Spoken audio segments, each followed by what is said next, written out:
Ya, saya nggak paham tuh hukum, tapi saya paham rekayasa kepolisian. Ya, oke. Kalau saya ditanya, ya, kepolisian ini mau direformasi atau dibubarkan? Saya jawab dibubarkan. Ya, karena apa? Karena memang sudah kotor, buruk. Ya. Bukan karena kepolisian di bawah, tapi memang karena jenderal-jenderalnya kotor, busuk. Saya kasih contoh, mantan Kapolri. Dialah otak rekayasa barang bukti digital. Dia, mantan Kapolri.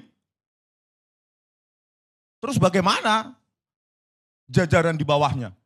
Kalau mantan Kapolri saja sudah otak rekayasa.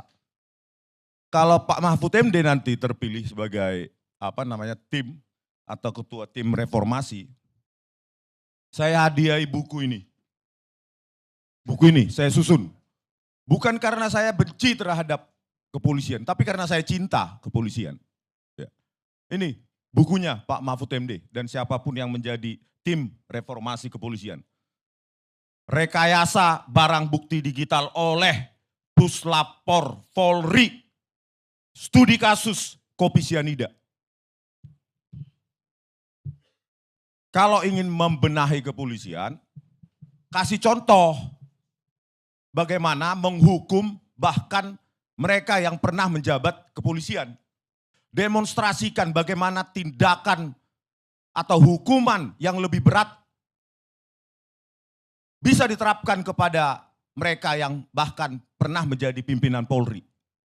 Rakyat menilai nanti apakah hukuman semacam itu nanti cuma hukuman main-main, cuma dimutasi atau pangkatnya diturunkan atau gajinya nggak dikasih 1 bulan atau 3 bulan. Semua sudah saya jelaskan di sini. Berani nggak nanti tim kepolisian? Jadi jangan teori-teori aja nanti, lip service tim kepolisian. Kalau memang nggak bisa direformasi, bubarkan saja. Banyak anak muda yang mau mengorbankan nyawanya untuk Indonesia ini. Ya, itu masih kasus Jessica yang divonis 20 tahun. Menjalani penjara 8 tahun. Dan di sel tikus 4 bulan. Saya tantang Pak Mahfud MD ataupun siapapun yang menjadi tim reformasi Polri. Berani nggak? Jadi jangan cuma lip service. Kalau kepada rakyat cuma kasih judul YouTube saja langsung diperiksa. Kenapa Anda memberikan judul itu? YouTuber diperiksa. Aktivis diperiksa. Itu loh. Berani nggak? Kalau bukti buku saya ini saya salah, tangkap saya, Pak Listio Sigit Prabowo. Besok saya langsung ditangkap. Ahli forensik digital, Bareskrim Polri, masih menipu. Di sidang PK tahun 2024. Ahli kepolisian, Polri, masih menipu hakim di pengadilan. Gak ada integritas sama sekali. Metadata gak diketik, dibilang salah ketik. Ribuan frame hilang, itu cuma salah ketik. E-Redsoft dan Freemake, software gratisan untuk mengabur-ngaburkan, sehingga tercipta narasi rekayasa, karang-karangan. Itu dibilang, software bawaan di VR Telview, bohong. Hancur. Berani nggak? Saya tantang Profesor Mahfud. Buktikan, demonstrasikan bahwa hukum itu berlaku juga untuk mereka. Jenderal-jenderal polisi itu. Rakyat merindukan untuk melihat itu. Kasus berikutnya. Buku merah. Buku merah ditipex. Disobek. Oleh penyidik kepolisian. Yang bertugas di KPK. Orang yang pertama di angkatannya, Akpol tahun 2000. Dia yang menjadi jenderal tembus bintang 1. Sementara yang menerima Adia Makayasa enggak. Orang yang baik justru enggak jadi apa-apa. Bagaimana membenahi ini? Kalau enggak dibubarkan saja. Bang Karni, saya kira. Bentar, masih panjang ini. Makanya berani enggak tim reformasi Polri ini menangkap, memeriksa mafioso di dalam kepolisian ini? Itu tantangannya. Kalau cuma nanti lip service, berikutnya rakyat lupa, ngapain ngabisin anggaran membentuk tim-tim seperti ini? Omong kosong. Omong kosong. Kalau nggak punya nyali, bersih boleh. Tapi kalau nggak punya nyali untuk apa? Nggak ada hasil. Ya, Pak Prabowo Subianto. Kasus KM 50 ini lebih brutal. Ya, saya baca keputusannya dengan seksama. Ya, bagaimana mungkin yang diforensik justru HP dari 6 laskar FPI yang tewas dan sempat dijadikan tersangka. Saya baca di keputusan, nggak ada itu di forensik. Polisi-polisi yang ada di lapangan, nggak ada. Di mana fairness-nya kepolisian? Sudah memang sangat bobrok. Kalau bisa saya didengar Pak Prabowo Subianto, bubarkan Pak.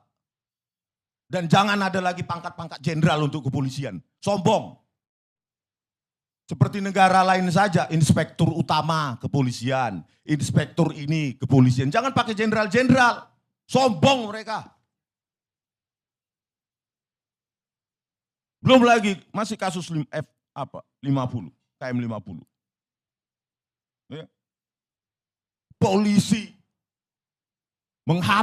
memerintahkan menghapus jejak digital di HP di warga rest area KM 50. CCTV-nya juga diperintah hapus. Genangan darahnya juga malah dibersihkan, bukan di polis lain. Rest areanya justru langsung dibubarkan. Padahal baru setahun berdiri. Fiber optik 20 jam sebelum putus. Hanya anak kecil yang percaya itu. 20 jam sebelum kejadian 7 Januari 2020 putus. Tidak dianalisa seratnya. Serat fiber optiknya. Benar nggak putus? Apakah digunting, dimakan tikus, kena petir?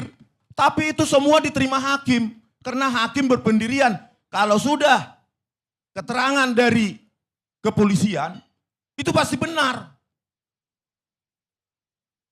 Inilah rusaknya kepolisian. Kasus Kanjuruhan. 3 jam durasi video, 3 jam lebih durasi video. Hilang di gate sekian itu dan di parkiran. Kerjaan siapa itu? Polisi paling. Kasus Vina Cirebon. 6. Ya. Video CCTV alasannya tidak bisa dibuka. Tidak ada ahli. Padahal cuma mencolokkan flash disk ke DVR itu jadi itu barang. Tapi apa dibilang? Enggak ada ahli.